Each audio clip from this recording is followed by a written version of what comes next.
My guest is Bijon Watson, and man, I have been looking so forward to this. I'm Thank you. excited about every interview, but this one especially, just because we've never actually met. I mean, we only spoke for half a minute right before we went well, live here. watch. We're going to be seeing more of each other than we probably ever Yeah, imagined after this now, right? Isn't that how right. that works? Yeah, Yeah. that's okay. That's okay by me. So I do want to thank Austin Custom Brass, of course. Trent and his group out there are just phenomenal. I mean, not Yes, they just are. great products, but great customer service. And Trent might be one of the happiest trumpet players I have ever seen. The kid gets a Trent's a new good dude. toy in his shop every day and gets to show it off, right? He And amazes me. yeah, well, and what a beast of a player too, right? You know, I've had the opportunity to sit next to him on several occasions, and I miss it now that he's out in KC. oh, now I'm jealous because I Yeah. haven't gotten to play with him yet. I think that would be. You know what? He's If he even would, better hanging on the bandstand, even I'll than just you can if he only lets imagine. me turn pages, I'll be happy with that. So, of course, Trent is sponsoring. ACB is sponsoring this month, and they are sponsoring next month. Now, check this out. This is a great lineup for next month. We got Raquel Oh my Samoya, gosh. Jen Murata, Nice. Sarah Stoneback, James Morrison, Chris Coletti. Nice. Nice, right? That is a great lineup. Right. Jen's awesome. I've had a chance to play with her on a And couple of occasions at Hollywood Bowl, and James Morrison is awesome too. you know, Fantastic. I'm not intimidated by too many guests, but that might be one. Yeah.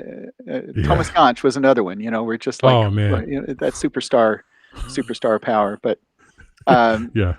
but I'm thrilled. Cats that make you feel you know insecure about your time in the shed. Yeah, for Yeah, sure. but you know what? Once they get on the show, they make me feel great. They're just Absolutely. so much fun to talk to. So that's going to be live in June. Nice. And of course, if you want to support the show financially, you can do that at patreon.com/studioHFL. And if you want to get the newsletter, you can do that at studioHFL.com. And let's see, I've got some merchandise. I don't know if you've seen this yet, Bijan, but my World Trumpet Force. Oh I yeah, have the right. other one. Yeah, I That's have the right. other That one. I just remembered that. So I'm going to throw that up here. But so the ventilabis majus, the Latin phrase there, I push like harder. that. I love that. Yeah. So let me hide that. And of course, I yeah, rocked. this is the shirt, right? Yeah, We will that not one. be silenced. Yeah. Mm-hmm. So, and that phrase might be a little more uh, mainstream these days than I thought it would be, right? Mm-hmm. That's So, true. and we might get into some of that later on too. I'm going to do something really quick But I have the. with you. There we go. I okay. I have the. It's not rocket surgery. Oh, right, right. I love That's right. that T-shirt. I was wearing that, and my daughter's like, "What? What is that?" I had to Yeah. explain it to her, but So, well, she you know gets it. what? If you want to take a picture and put that on social media, I will. I'll definitely I'd do that. appreciate Yeah. that because when Rex did that, my sales went That's through the right. roof. I saw. Right? That's well. I think seeing Rex in that T-shirt is Yeah. why I bought the T-shirt. So So yeah, and I just sent Rex. Actually, he just bought. A couple more. So nice, well, this has been Now, fun, man. I hope you had a good time. yeah, and thank you and good night. And thank you Yes. and good night. So yeah, look, I'm thrilled. Thrilled you're here. We've had this booked for I think well over a month, and I've been looking Yes. forward to this. And so I want to make sure before we go any further, Bijan, Yes. Bijan, Bijon, or like the Bijan. mustard, except with a Okay. B. I just want to be sure. I always want to get everybody's name I pronounced appreciate that. correctly. So, Appreciate that. um, welcome. And where are you right now? Boston, You're in Boston. Massachusetts. Yep. Is that home for you?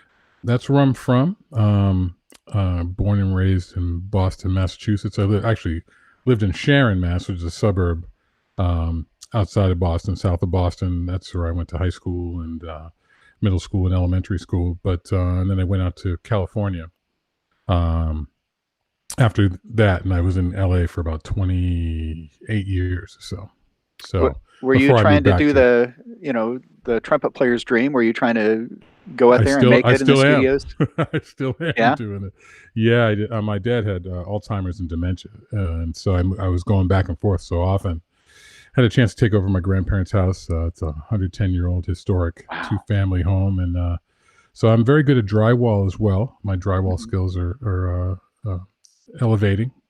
And but yeah, it's funny when I moved back to Boston, I still am blessed to have a great number of contractors and bands I'm a part of that still able to have me come out and perform. In fact, I'll Yeah. be out there this Friday for a session, so looking Nice. forward to it. Mm-hmm. I want to say I'm sorry to hear about dementia, Alzheimer's. My mom has Mm-hmm. dementia, and I tell you, it's tough on them, but Mm-hmm. boy, it sure hurts It's us an too, doesn't it? insidious, yeah, and it's a blessing and a curse because at the same time, in their moments of clarity, when they're speaking with you and you can tell that they're feeling trapped inside their own bodies, they're not able to communicate, and it's painful for them. So in some ways, it was good to when my dad passed away peacefully. Hmm. So I realized, so there's that side of it. But selfishly, of course, I wish he was still around to see Yeah, everything I'm doing. He would have loved to see and hear a lot of the stuff that I'm able to do. So, yeah. I visited my mhm. mom on Mother's Day. First time I got to see her in about 14 months, Oh, that's awesome. Yeah, my and mom is 81. So yeah, she'll be 81 in June 6th. but that So, was well, hmm I think that's about the same age. That sounds about right. hmm But hmm it I got to go to her room. Everybody was vaccinated, and we were nice, unmasked. Got to go to her room, and my oldest nice. son and I. And she actually said my name. Now, whether she knew who I was when she said it, it was still really nice to hear my Sure. mom Yeah. say my name. hmm So those little things, right, that you kind of Yes. latch onto. You realize, man, trumpet playing is important, but other stuff is importanter, right? Absolutely, man. There's no question. Priorities. I think everyone's priorities got realigned during this Oh, past year. So and it's how mm-hmm, and how. mm-hmm. So Boston is always going to be home for you, I take it. Yep. I have my wife and I have a 9-year-old daughter, Mm, and yeah, we're just trucking along here.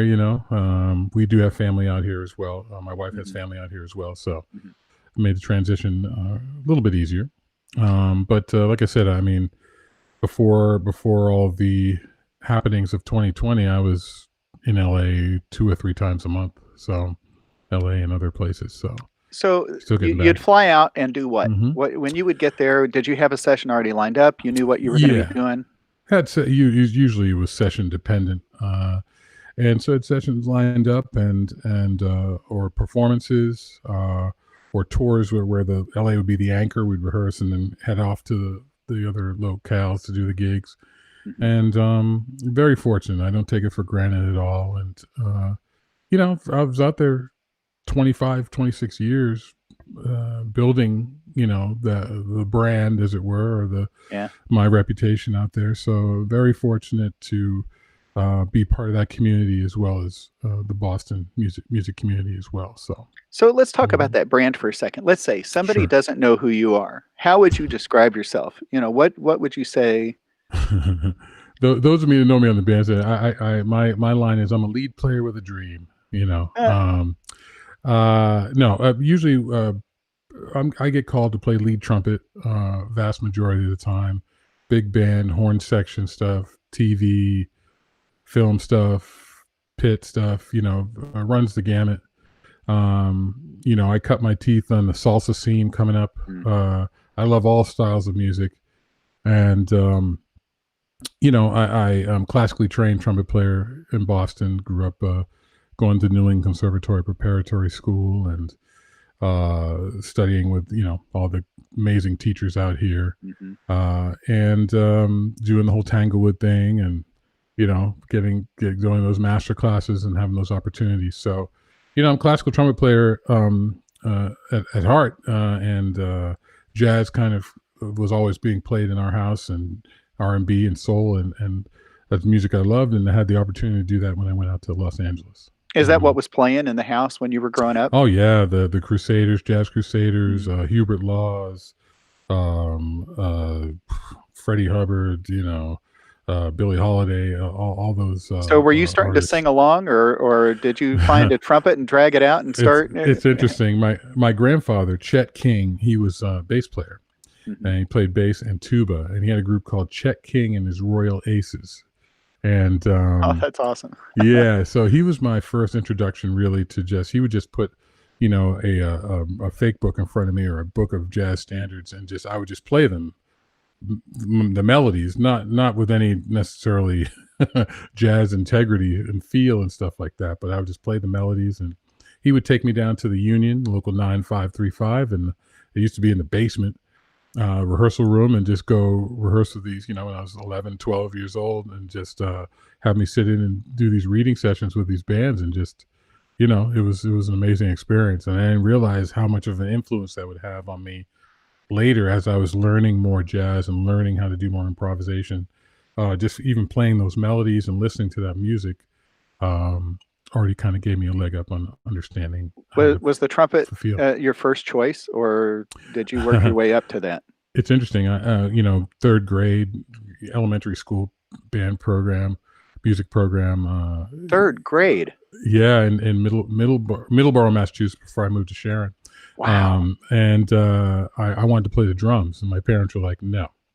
So trumpet was the second choice. And in hindsight, it was an excellent choice, but I'm a frustrated drummer at heart. And really what influenced me in terms of really wanting to be more of a lead player was listening to Doc Severinsen on Tonight Show Band. That was a major influence. So it's like, I want to do that. That's what I want to do. I want to play like that.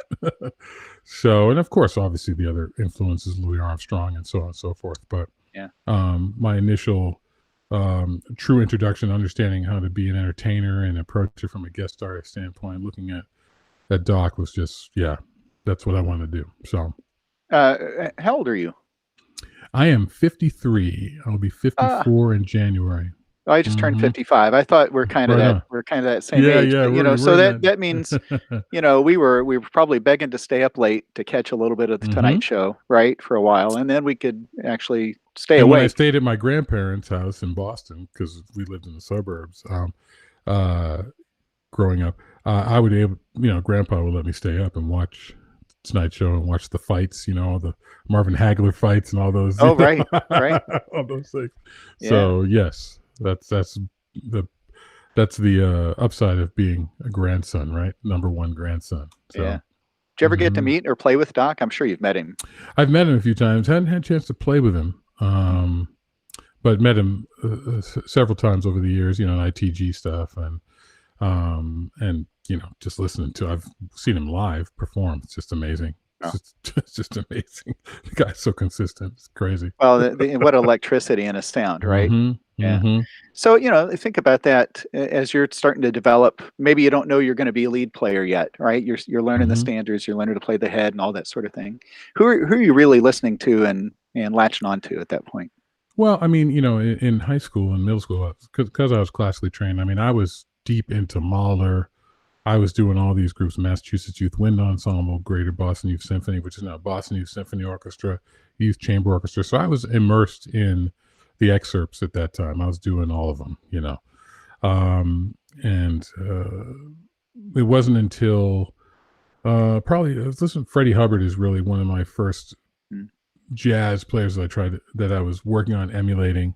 And I realized some of those tunes were just too advanced for me as a beginning improviser. So I kind of took a step back and did some Blue Mitchell, Lee Morgan, Cannonball, not Cannonball, Nat Adderley,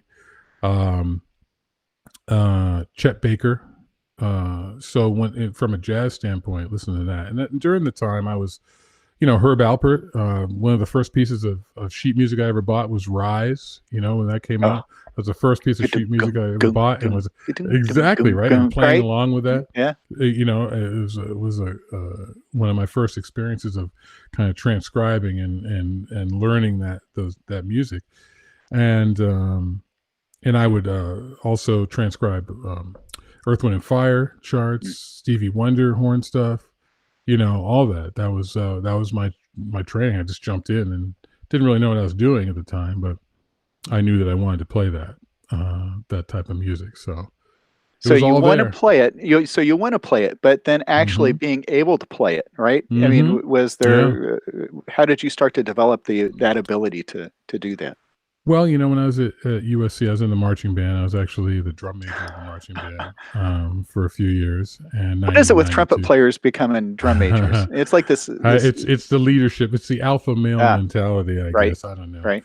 Yeah. Um, I had chances in the marching band. You're playing all different styles there too, and also you're building your endurance. And there's an amazing group of trumpet players. That trumpet section just had some amazing trumpet players. Mickey Hovey, who was one of the lead players in the Disneyland Kingdom Corps, and then Kevin Norton, who played with Brian Setzer for years, and these amazing players in the marching band that were a little older than me, a year or two older than me, that trying to keep up with those guys. Really kind of introduced, and then I got into the Disney All-American College Band in '94, and in '95 did the All-American College Jazz Band, which was really where I started. I wasn't even playing lead in that band. I was playing like third, fourth trumpet. That was Brian Scanlon and Tanya Darby, these amazing young players that were just. Tanya Darby is now the brass chair at Berklee College of Music, and Wow. and Brian Scanlon is this amazing lead player down in Florida area from Brockton, Massachusetts. But anyway, so all those type of players really inspired me to keep working at it. That summer we had Arturo Sandoval as a guest artist. So we were playing stuff off like his Mis Abuelos, like his Danzon album. We were playing all those charts. Joe Williams, Diane Reeves, we're playing all these amazing charts. So it really was inspiring, and I tell my students I had to work at it. I wasn't necessarily I was a lead player, but I didn't really hit my stride until really working at it. So so there's the difference, right, between being able to be a lead trumpet player and being able to play in the upper register, right? And there's a lot of people that can play in the upper register that don't know how to lead. Exactly. Right. So did you have the chops, the high chops? It's interesting. Yes. But I learned my lead playing. There was a Bobby Bryant Sr. was a trumpet player, African American trumpet player in Los Angeles. Amazing player. He had a reading band that met on Saturday mornings. And it was peppered in with, he was in Clayton Hamilton Jazz Orchestra at that time. It's peppered with guys from Clayton Hamilton, Snooky Young and Clay Jenkins and so on and so forth. So I was in that reading band and learning those charts. And there'd be weekends when Snooky would be sitting right next to me and kind of just like singing these phrases to me about how to play this and approach it like this. And then Bobby Bryant right out in front, I was taking lessons from him, trumpet lessons, and he was giving me these drills, working on my range, arpeggios and open fourths and things like that, really working on that. Kind of a quasi Adams type approach, but with his own little spin on it. And that's really where my range started to blossom more and more at that point. But it came about from that. And, I was in a few community college big bands that I played in at that time. In the late 90s, mid 90s, those community college bands, Fullerton College and what's the one, El Camino College and stuff like that on the South Shore of Southern California, had great music programs. You really could, and very affordable to be a part of. So it was a really nice experience to be able to work on that at that time. And, I'm impressed that you got such an early start. I'm thinking, you mentioned third grade. Wouldn't it be great if public schools still started that early? It's so obvious. It's, I don't know why we don't.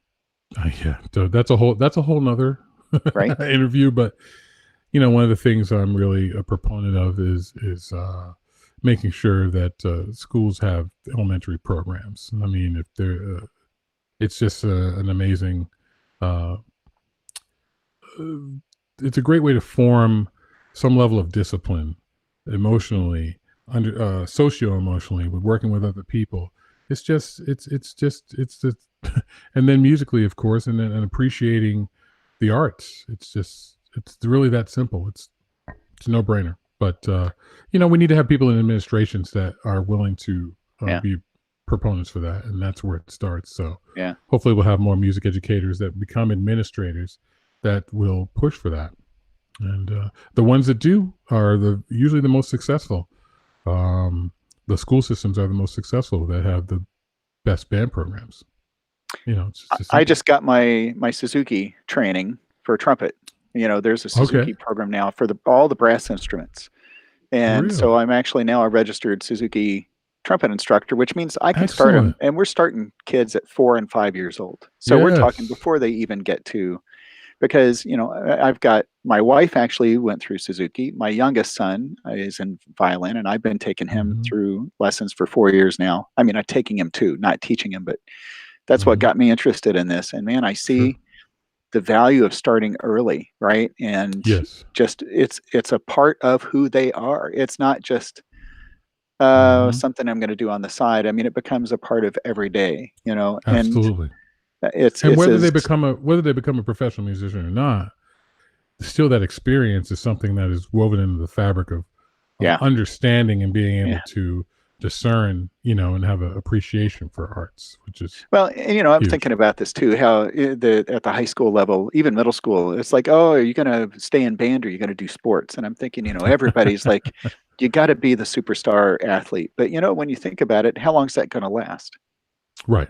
And you might get Absolutely. some fame and glory along the way, but it's like music can be a lifetime, Sure. Yes. and I just think, and not that, man, I'm not disparaging sports at all. I'm just saying, don't count the arts out. Just it doesn't have to be one or the other, right? I mean, we can do both in a lot of Yeah. instances. So But there's definitely a shelf life to sports participation for sure. yeah, I mean, after intramural sports in college, I mean, how often are you really having the opportunity to do that? Music yeah. is, you know, we're still learning. Well, don't worry. And Still doing stuff. I've given up my dream of being an NBA or NFL star. It's not gonna happen for many Had many to hang up the reasons. shoes. I had to hang up the That's right. shoes. That's right. Right.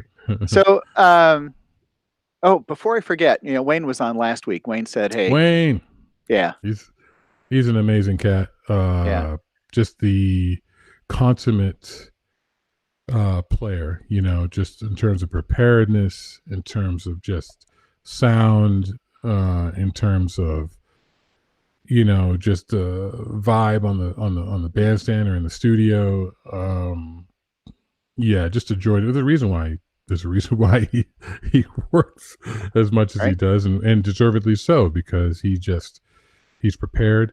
He's brings a great energy to the studio wherever he's at, whatever the gig he's on. Um, it's yeah, Wayne's a great cat. So, Have you done and any film scores, any scoring sessions out there?"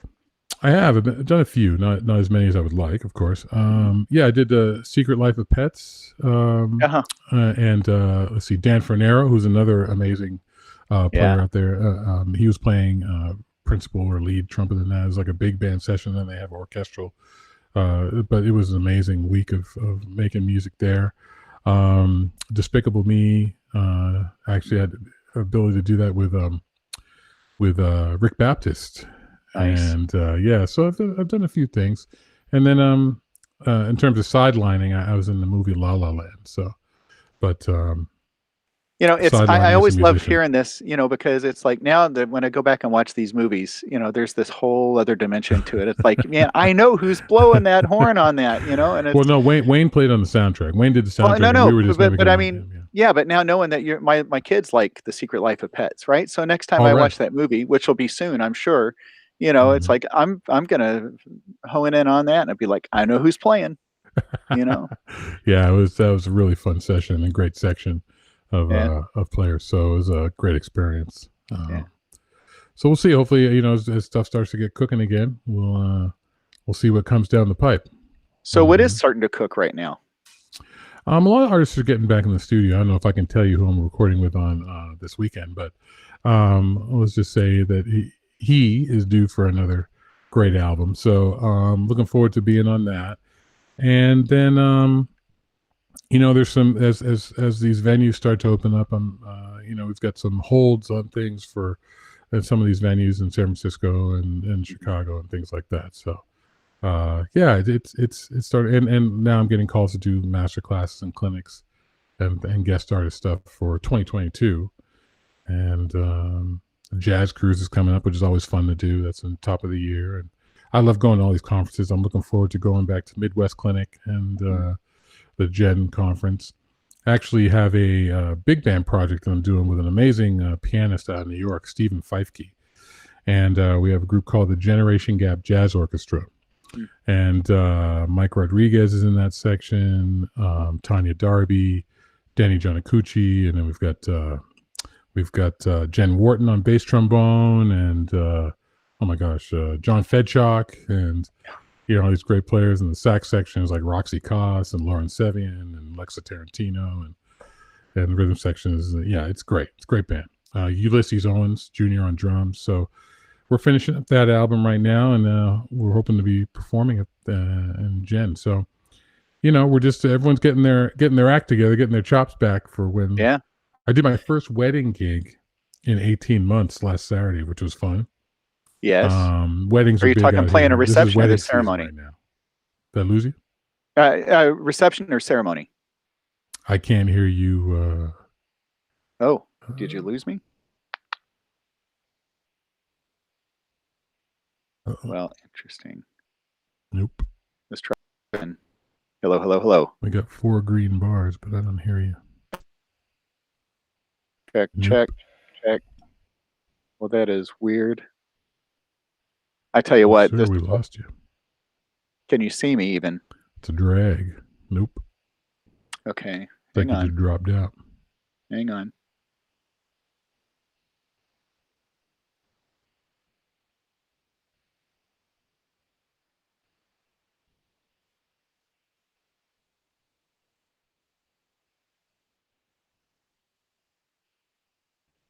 Nope, I still can't hear you, Larry. Sorry, brother.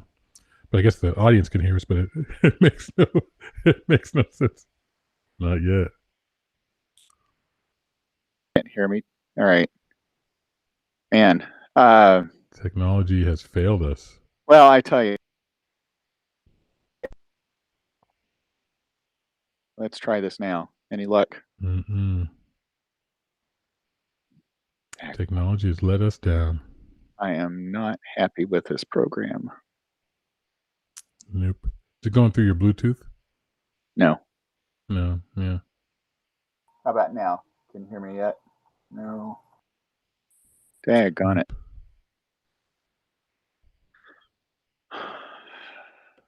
Yeah. Sean Jones can hear us. Thank you, Sean.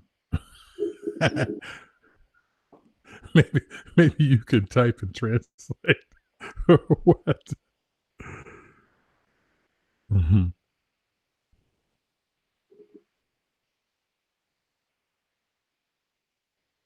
Okay. Does your mic take phantom power? No. Daggone it. Nope. Okay. Not yet, good man, Larry.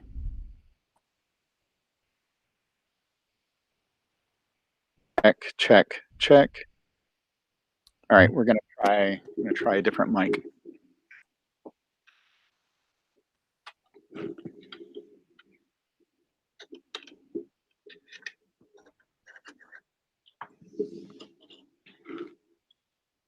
Showbiz, my life.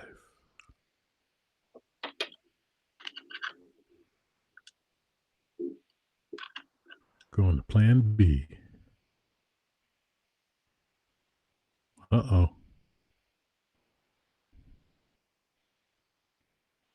Look at all those mutes. Oh, yeah. Bro, you got issues. I went to the wrong, get back to a different camera here. Oh, man, I'm sorry. It's really not coming through right now.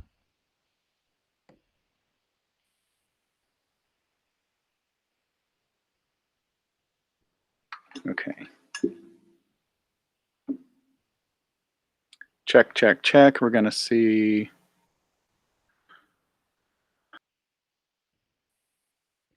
How about this mic? Any luck on that? Still no mic.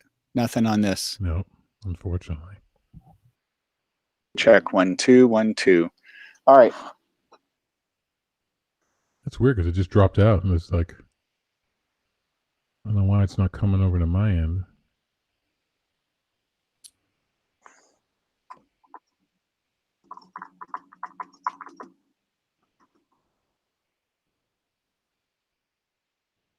Let me see. Let me go in my settings. Maybe something's weird in there. Okay. All right, I'm going to restart Cool. this.